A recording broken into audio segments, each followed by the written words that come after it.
Hello students, how are you? We have done present tense and past tense, and today we are going to start future tense.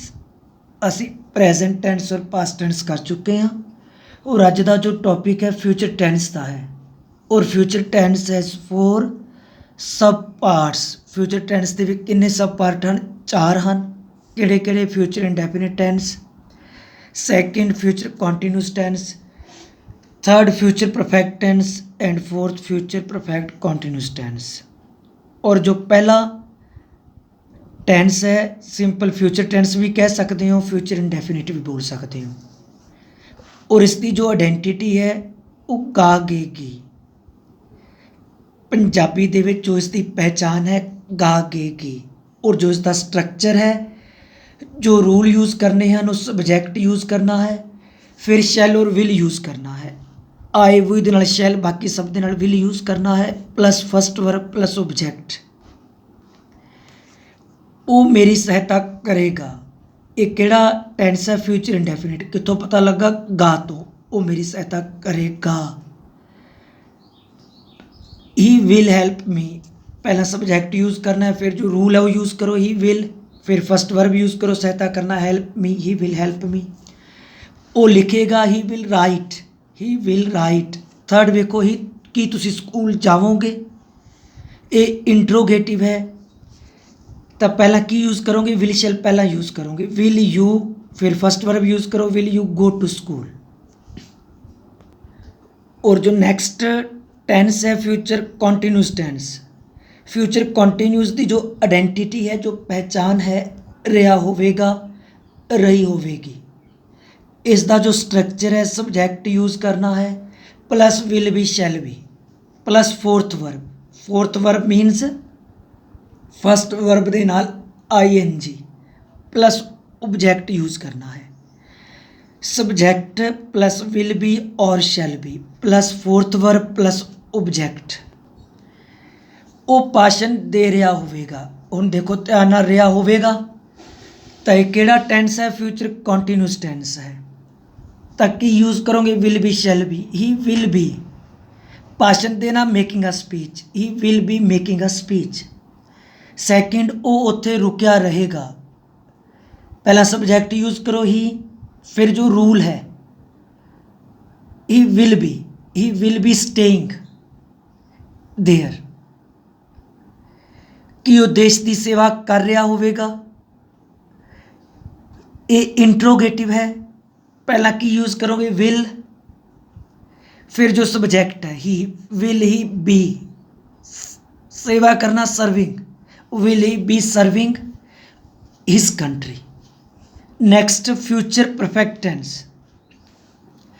इसकी जो identity है, चुका होवेगा, चुके होंगे।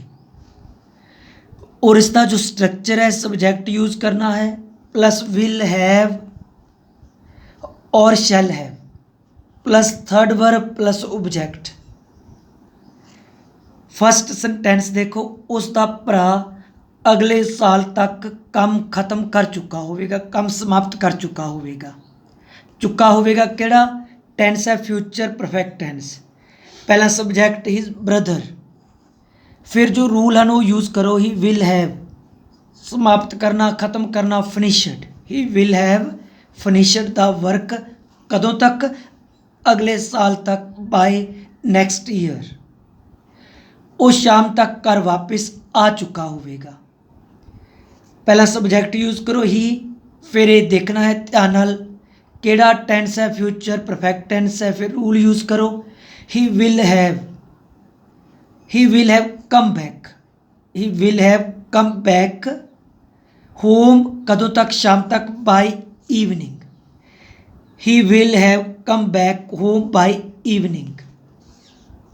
हुण इस टेंस दे विच भी दो एक्शन दिते जाते हैं, to actions are described.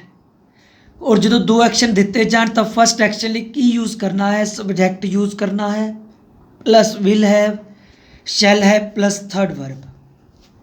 Previous action दे लिए की यूज़ करोगे? Subject will have, shall have plus third verb. और सैकेंड एक्शन दे लिए जिन्होंने सबसीक्वेंट एक्शन बोलते हैं, ਉਸ ਦੇ ਲਈ ਸਬਜੈਕਟ ਯੂਜ਼ ਕਰੋਗੇ ਔਰ ਫਸਟ ਵਰਬ ਯੂਜ਼ ਕਰੋਗੇ।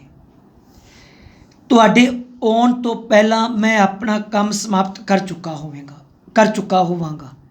ਹੁਣ ਪ੍ਰੀਵੀਅਸ ਐਕਸ਼ਨ ਜਿਹੜਾ ਪੂਰਾ ਹੋਇਆ ਉਹ ਕਿਹੜਾ, ਮੈਂ ਆਪਣਾ ਕੰਮ ਖਤਮ ਕਰ ਚੁੱਕਾ ਹੋਵਾਂਗਾ। ਇਹ ਪ੍ਰੀਵੀਅਸ ਐਕਸ਼ਨ ਹੈ, ਤਾਂ ਇਸ ਦੇ ਲਈ ਕੀ ਯੂਜ਼ ਕਰੋਗੇ, ਸਬਜੈਕਟ ਯੂਜ਼ ਕਰੋਗੇ, ਵਿਲ ਹੈਵ ਔਰ ਸ਼ੈਲ ਹੈਵ ਯੂਜ਼ ਕਰੋਗੇ ਔਰ ਥਰਡ ਵਰਬ ਮੈਂ ਆਪਣਾ ਕੰਮ ਸਮਾਪਤ ਕਰ ਚੁੱਕਾ ਹੋਵਾਂਗਾ। I shall have finished my work, ਕਦੋਂ ਤੋਂ, ਤੁਹਾਡੇ ਆਉਣ ਤੋਂ ਪਹਿਲਾਂ। ਬਿਫੋਰ, ਫਿਰ ਸਬਜੈਕਟ ਲਿਖੋ ਯੂ, ਫਿਰ ਸੈਕੰਡ ਐਕਸ਼ਨ ਦੇ ਲਈ ਕਿਹੜੀ ਵਰਬ ਲੱਗੇਗੀ, ਫਸਟ, ਬਿਫੋਰ ਯੂ ਕਮ।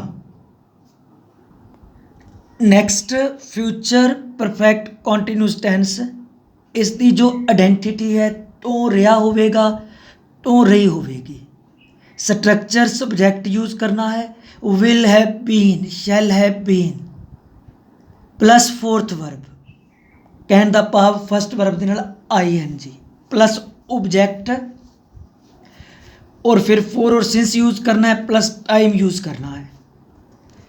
ਉਹ ਸਵੇਰ ਤੋਂ ਗੀਤ ਗਾ ਰਿਹਾ ਹੋਵੇਗਾ ਕਦੋਂ ਤੋਂ, ਸਵੇਰ ਤੋਂ ਸਮਾਂ ਆ ਗਿਆ, ਔਰ ਰਿਹਾ ਹੋਵੇਗਾ ਕਿਹੜਾ ਟੈਂਸ ਹੈ, future perfect continuous tense. He will have been singing a song, ਕਦੋਂ ਤੋਂ, ਸਿੰਸ ਮਾਰਨਿੰਗ। ਉਹ ਸਵੇਰ ਤੋਂ ਗੀਤ ਗਾ ਰਿਹਾ ਹੋਵੇਗਾ, ਰਿਹਾ ਹੋਵੇਗਾ ਕਿਹੜਾ ਟੈਂਸ ਹੈ, ਫਿਊਚਰ ਪਰਫੈਕਟ ਕੰਟੀਨਿਊਸ ਟੈਂਸ।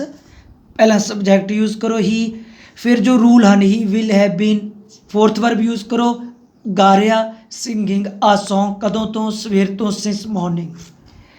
ਕਿਸਾਨ ਖੇਤਾਂ ਵਿੱਚ ਸਵੇਰ ਤੋਂ ਕੰਮ ਕਰ ਰਹੇ ਹੋਣਗੇ।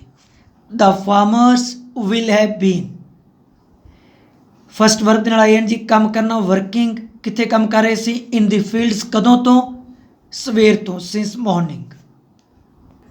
Light us revise.